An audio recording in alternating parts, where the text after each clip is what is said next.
In the first part of the lesson on labeling, let's look at the code and try to explain what's going on here.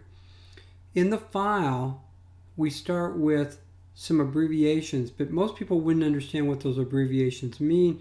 And what we want to do is not change the file, but change how they appear on a map. So we are inside the expression area building a Python code.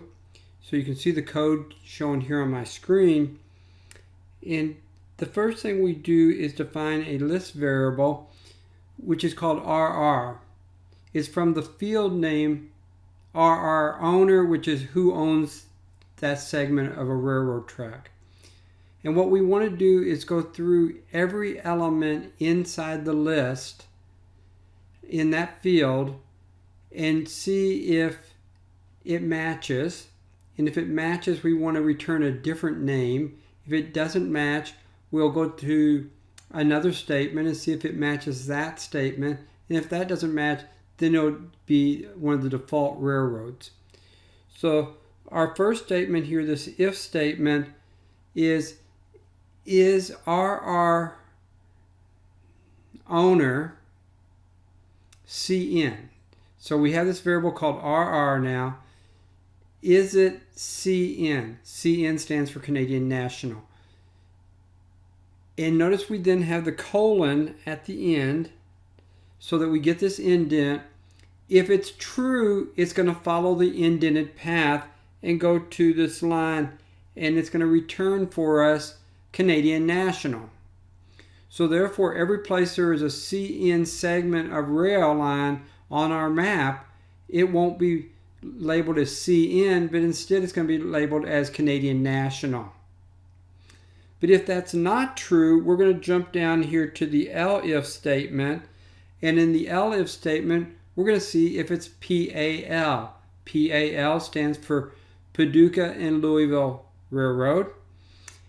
If it is PAL, then we're going to return Paducah and Louisville Railroad onto the map.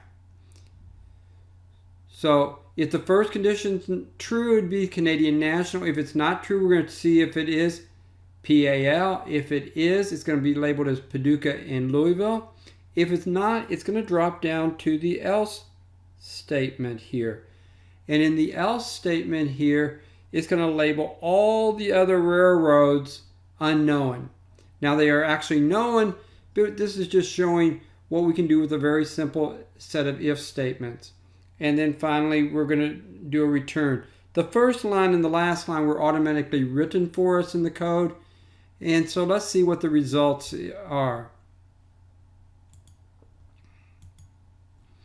So you're seeing a portion of the map of Kentucky now.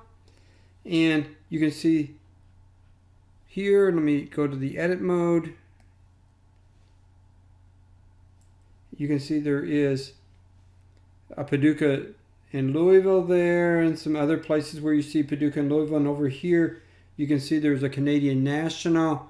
And so you can see that we have appropriately labeled those segments.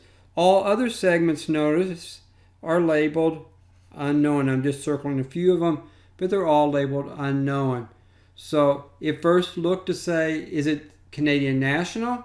If it is Canadian National, it labeled it such. Then it looked and saw, is it PAL? If it is PAL, it labeled it Paducah and Louisville.